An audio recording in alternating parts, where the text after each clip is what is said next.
আকাশবাণী খবর পড়ছি সৃজিত মুখোপাধ্যায়। প্রথমে বিশেষ বিশেষ খবর। নীতিন নবীন বিজেপির কার্যনির্বাহী সভাপতি হিসেবে সর্বসম্মতভাবে নির্বাচিত হয়েছেন।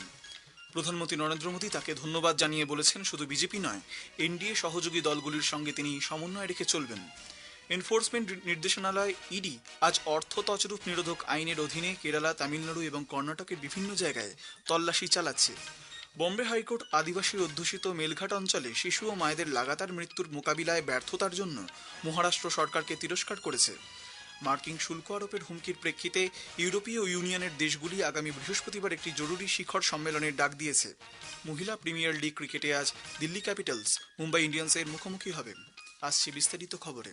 বিজেপির কার্যনির্বাহী সভাপতি নীতিন নবীন আনুষ্ঠানিকভাবে দলের নতুন সভাপতি নির্বাচিত হয়েছেন।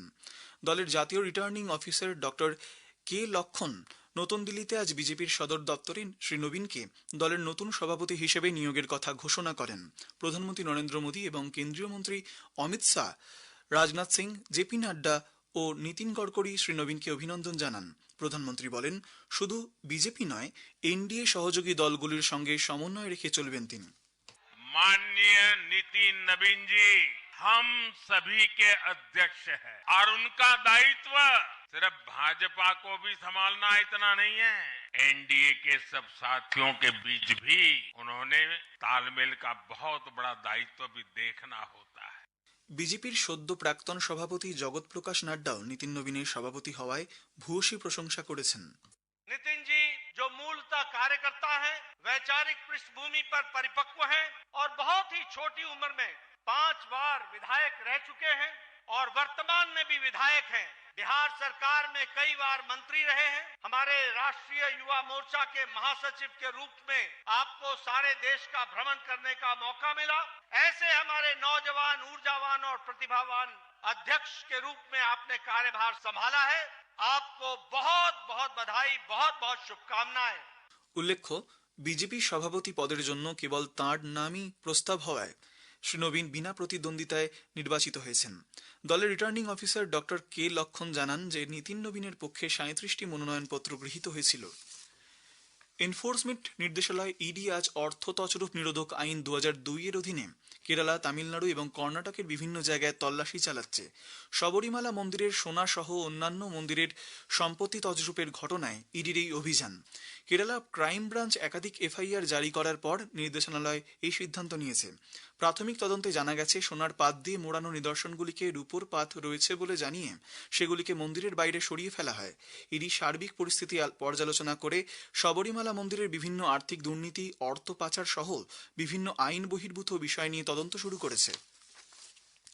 বোম্বে হাইকোর্ট আদিবাসী অধ্যুষিত মেলঘাট অঞ্চলে শিশু ও মায়েদের লাগাতার মৃত্যুর মোকাবিলায় ব্যর্থতার জন্য মহারাষ্ট্র সরকারকে তিরস্কার করেছে।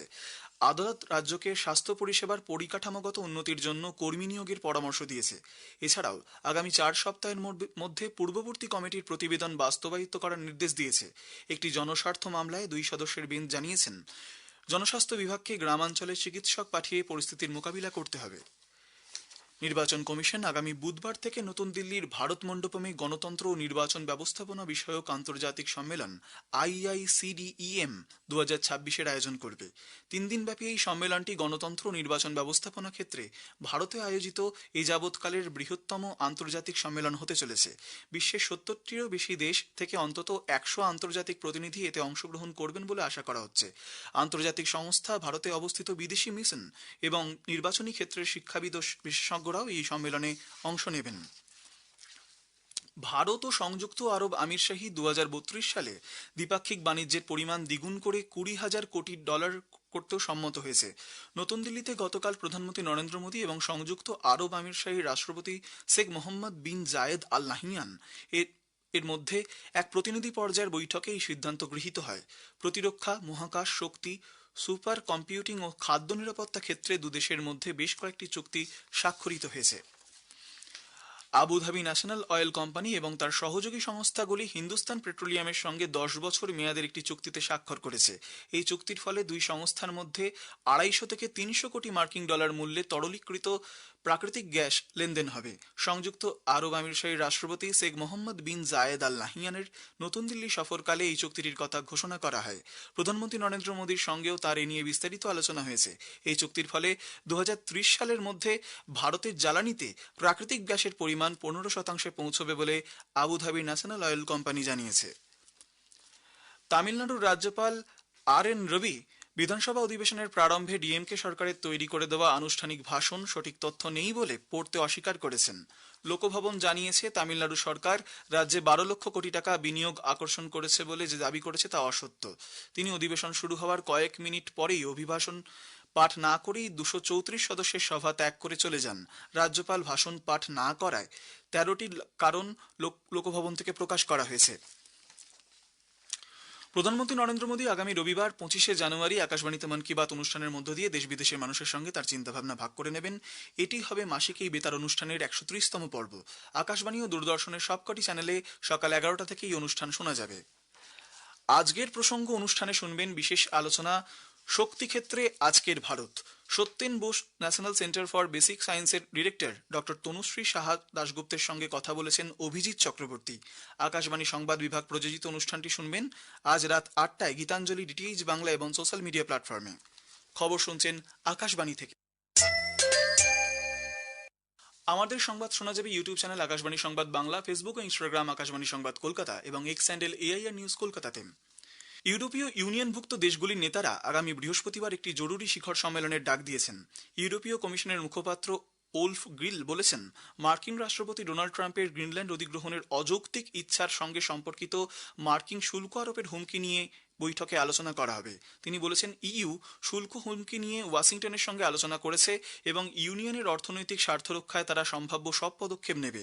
এদিকে মার্কিন রাষ্ট্রপতি আগেই জানিয়েছিলেন, তাদের জাতীয় নিরাপত্তার স্বার্থে গ্রিনল্যান্ড অধিগ্রহণ জরুরি। যদি কোনো চুক্তিতে তা সম্ভব না হয় তবে তার দেশ শুল্ক আরোপ করবে।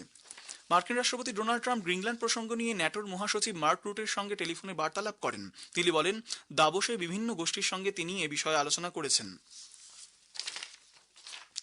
রাজ্যপাল রাজেন্দ্র বিশ্বনাথ আর্লেকারের অভিভাষণের মধ্য দিয়ে আজ কেরালা বিধানসভার বাজেট অধিবেশন শুরু হচ্ছে। 29শে জানুয়ারি অর্থমন্ত্রী কে.এন. বালাগোপালম বাজেট পেশ করবেন। চলতি বিধানসভার এটি শেষ অধিবেশন বলে মনে করা হচ্ছে। নির্বাচন কমিশন বিধানসভার দিনক্ষণ ঘোষণা করলে কেরালা বিধানসভার অধিবেশন 26শে মার্চের আগেই সংক্ষিপ্ত করা হবে। পাকিস্তানের ডেরা মুরাদ জামালির কাছে গতকাল অজ্ঞাত পরিচয়ের দুষ্কৃতীরা বিস্ফোরণ ঘটিয়ে রেললাইনের কিছু অংশ উড়িয়ে দেওয়ায় কোয়েটা ও পাকিস্তানের মধ্যে রেল যোগাযোগ বিঘ্নিত হয়। অজ্ঞাত পরিচয়ের দুষ্কৃতীরা নাসিরাবাদ জেলার এই অঞ্চলে বিস্ফোরক ব্যবহার করে এই নাশকতামূলক কাজ চালায়। প্রতিরক্ষা মন্ত্রক জানিয়েছে, নতুন দিল্লির কর্তব্য পথে 77তম সাধারণতন্ত্র দিবসের কুচকাওয়াজের সাক্ষী থাকার জন্য প্রায় 10,000 বিশেষ অতিথিকে আমন্ত্রণ জানানো হয়েছে।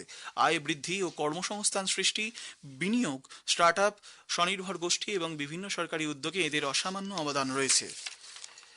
কেন্দ্রীয় পুনর্নবীকরণযোগ্য শক্তিমন্ত্রী প্রহ্লাদ যোশী গতকাল সুইজারল্যান্ডের দাভোসে ওমানের উপপ্রধানমন্ত্রী অর্থনৈতিক উপদেষ্টা ডক্টর সৈয়দ মোহাম্মদ আহমেদ আল সাকরির সঙ্গে এক বৈঠকে মিলিত হন।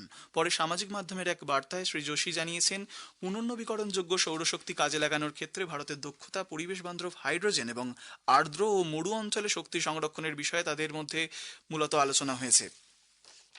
এবছরের খেলো ইন্ডিয়া শীতকালীন প্রতিযোগিতা আজ লে লাদাখে শুরু হচ্ছে। প্রশিক্ষক এবং টেকনিক্যাল সহায়ক সহ 1000-এরও বেশি পুরুষ ও মহিলা ক্রীড়াবিদ এতে অংশ নেবেন। এবছরের নতুন আকর্ষণ হতে চলেছে অলিম্পিক ইভেন্ট ফিগার স্কেটিং।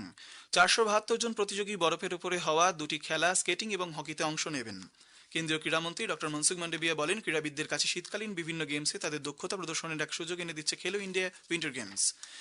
মহিলাদের প্রিমিয়ার লিগ ক্রিকেটে আজ দিল্লি ক্যাপিটালস মুম্বাই ইন্ডিয়ান্সের মুখোমুখি হবে। খেলা শুরু হবে সন্ধ্যা 7:30টায়। রয়্যাল চ্যালেঞ্জার্স বেঙ্গালুরু 4 ম্যাচে 8 পয়েন্ট সংগ্রহ করে লিগ টেবিলের শীর্ষে রয়েছে। Mumbai Indians, Gujarat giants, UP Warriors 3 দলই 4 পয়েন্ট করে সংগ্রহ করেছে। শেষ করার আগে খবরের বিশেষ কিছু অংশ আর একবার। নীতিন নবীন বিজেপির কার্যনির্বাহী সভাপতি হিসেবে সর্বসম্মতভাবে নির্বাচিত হয়েছেন। প্রধানমন্ত্রী নরেন্দ্র মোদী তাকে ধন্যবাদ জানিয়ে বলেছেন, শুধু বিজেপি নয়, এনডিএ সহযোগী দলগুলির সঙ্গে তিনি সমন্বয় রেখে চলবেন।